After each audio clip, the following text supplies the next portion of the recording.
مبروك للمنتخب المصري الشقيق الفوز بكأس العالم 2026. الله عليكم يا فخر العرب، الله عليكم يا فخر الفراعنه. الله ما داوش كأس العالم ومالهم محيحين بحال هكا. عرفتي صاحبي كنسمع الغوات من القاهره وانا كنسمع الغوات. شنو ربحوا اول ماتش في التاريخ ديالهم في كأس العالم منذ 92 عام. هي يكونوا داروا شي ماتش واعر وربحوا شي منتخب قاسح، شي سبليون، شي برتغال، شي كرواتيا، شي بلجيكا، شي حاجه بحال هكا. ربحوا نيوزيلندا، هذيك الدوله اللي حدا استراليا اللي ما عندهمش مع كره ومعروفين بالرugby. واش متاكد ما ربحوش كاس العالم؟ انا شفت واحد التصريح ديال واحد اللاعب سميتو مصطفى زيكو، عرفت دار واحد التصريح الخيال العلمي. قلت انا واش ربحوا كاس العالم؟ قال لي سيدي نحن منتخب مصر اقوى منتخب في افريقيا ولا يوجد منتخب افضل مننا، نحن افضل من الجميع، ندخل كل مباراه بهذه العقليه وهذه الثقه. واش متاكد ما ربحوش كاس العالم؟ لا باش نشرح لك دابا، هما تيقول لك انه كينقصوا من الانجاز ديال المنتخب المغربي، كيقول لك نصف نهائي كاس العالم ماشي انجاز. الناس كتقاس بالكؤوس، هما عندهم 7. شكرا عيسى حياته وداكشي تيقول لك هما احسن من المنتخب المغربي. دابا من يربحوا نيوزيلندا كاول فوز في التاريخ ديالهم في كاس العالم ما بغاش يديهم باقي الناس. ما فهمتش واش حلال علينا وحرام عليهم، ما فهمتش. صحابي واش داو كاس العالم عرفتي على سجده داروا في التيران، واحد السجده جماعيه. قلت واقيلا كون عيطوا على الامام صلى بهم العصر نيت تما في التيران.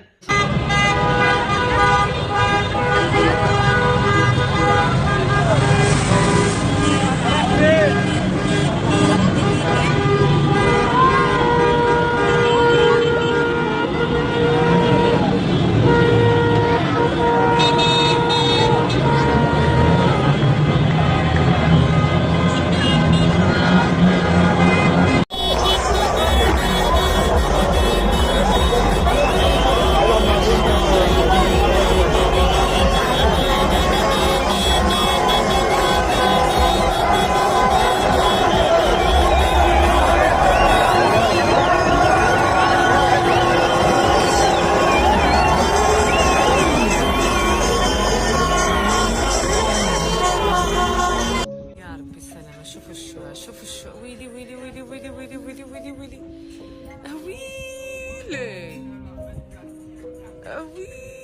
ويلي يا ربي يا ربي يا ربي الستر يا ربي السلامة يا ربي ويلي ويلي ويلي ويلي ويلي ويلي ويلي ويلي شو. تهنئة من رئيس مصر الرئيس عبد الفتاح السيسي، وهنئ منتخب مصر الوطني وجماهير شعبنا العظيم بتحقيق أول انتصار في تاريخ مشاركات مصر بمنافسات كأس العالم بأداء مشرف جسد ما يتحلى به أبناء الوطن من عزيمة وإرادة وإصرار.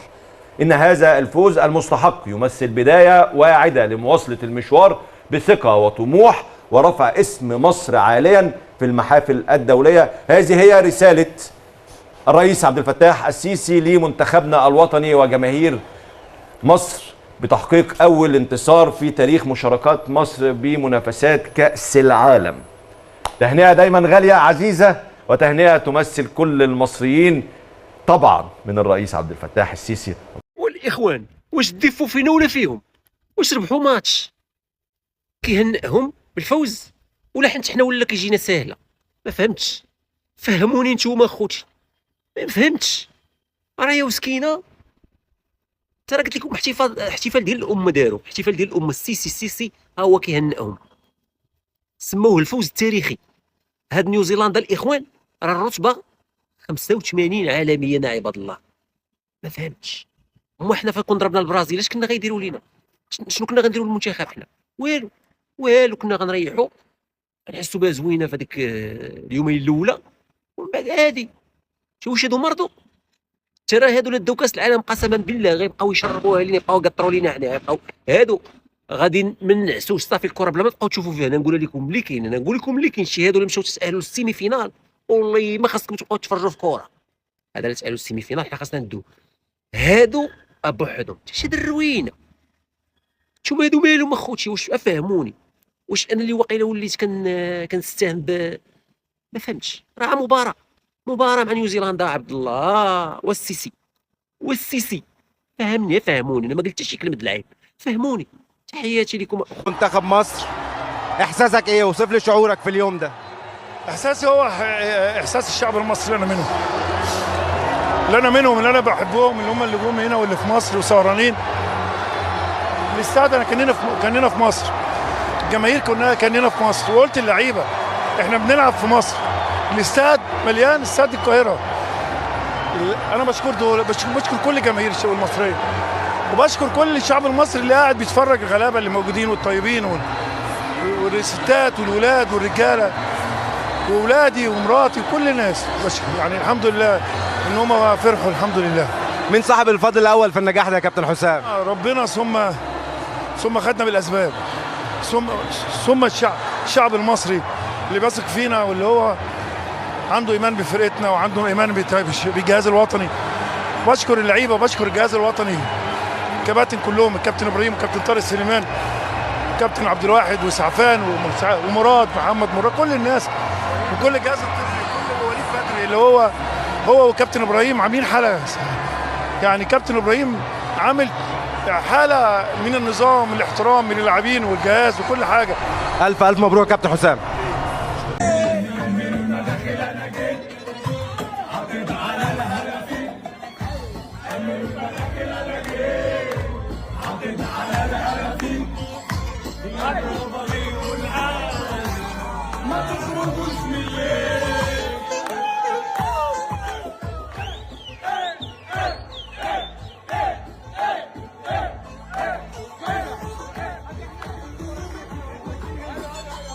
اللهم لك الحمد، والله العظيم، اللهم لك الحمد، والله العظيم، اللهم لك الحمد.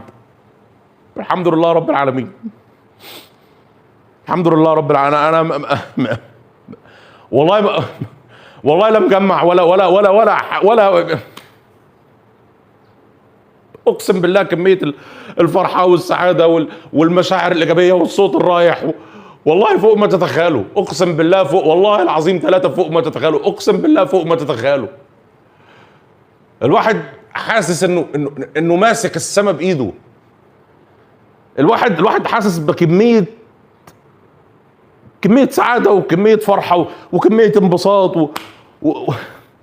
يا جماعه انتوا مش فاهمين الاحساس، انتوا مش مدركين صعوبه الاحساس يا اخوانا، مش فاهمين الموضوع قد ايه انك تعالجه في دماغك صعب.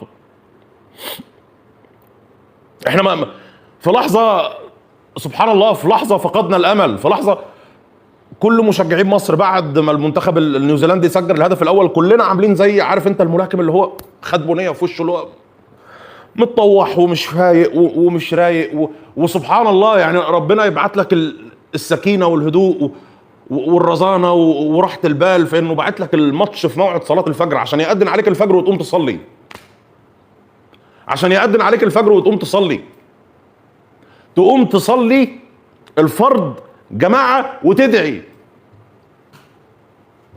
وتحكي وتستفيض وتقول اللي جواك. وطول الماتش والله عايزك تخش عليهم الشغل النهارده تقول له ماستر انا ماستر انا لا لا لا لا لا لا لا لا. ايه الحلاوه دي؟ ايه الحلاوه ده؟ مش والله انا ما مصدق، انا بحلم ولا ده الميلاتونين اللي عمل كده ولا مش ممكن. اول مكسب لينا والله العظيم واول مجموعه، لا يعني ضربه قاتله للفخاد البيضاء والله يا كابتن مجدي عبد الغني.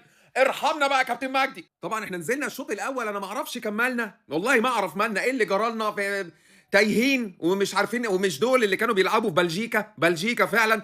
مين دول انا مش عارف. وتحس ايه صلاح كويس وفي بعض العناصر كويس، بس في ايه ما اعرفش لحد ما اتلزقنا الجون الاولاني يعني، والواد فتوح طلع حضن مهند لا شيء. في ايه يا اخوان؟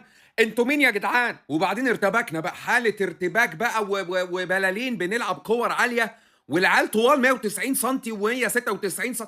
الواد ياسر ابراهيم بيبص الرقم 9 بيقول له النبي يعني خدني مع اعمل لي اي، ما اعرفش بنلعب كور عاليه ليه في الشوط الاولاني. طبعا والشوط الاولاني بيخلص بقى احنا عمالين بقى كمحللين فنيين بقى لو سمحت غير زيكو يا كابتن حسام كابتن حسام علينا الشوط الاولاني يخلص ثانيه واحده سيبوني اركز مع الفرقه. خدهم بقى جوه في ما بين الشوطين، ما اعرفش عمل ايه بقى، قال لهم بقول لكم ايه احنا مسافرين وساكنين بعيد ما تجننونيش عليك، ما اعرفش بقى. نزلوا الشوط الثاني ناس ثانيه والله لازم بدلوا الفرقه. قبل ما اتكلم على اي جوان انا عايز اشكر مصطفى شوبير. يعني ممكن اقعد اقول مصطفى شوبير من هنا لبكره، ربنا يبارك لك يا ابني، ربنا يحميك، لان الواد ده انقذنا. هو ما كانش بقى الفرق هيبقى 1-0 وكانت الدنيا هتتعك مننا اكتر ما هي كانت معكوكه. الجون الاولاني طبعا الواد زيكو حطها شاطها بدماغه، طبعا جون فرحه عارمه. كابتن حسام حسن قاعد يقول مصطفى زيكو جبته من بيراميدز، انتوا مش فاهمين حاجه، والواد ما تنهاش، قام حاطط عامل اسيست لصلاح. ابو صلاح بحبك ابو صلاح، هو ده ابو صلاح اللي احنا عايزينه. ابو صلاح هو ده انا مستنى ابو صلاح يشيل، هو ده ابو صلاح. وبعدين كابتن حسام حسن عمل تغييرتين احييه عليهم، تريزيجيه وحمزه عبد الكريم. وعايز اقول كلمه مرموش يا ولدي، احنا بنتفرج عليك يا ولدي فرق 12 ساعه، ما تموتناش يا ولدي. المهم نزل الواد تريزيجيه حطك، عمل واحده اداها واحده، والله قاعد انا هنا من الفرحه مش مصدق نفسي. وزيزو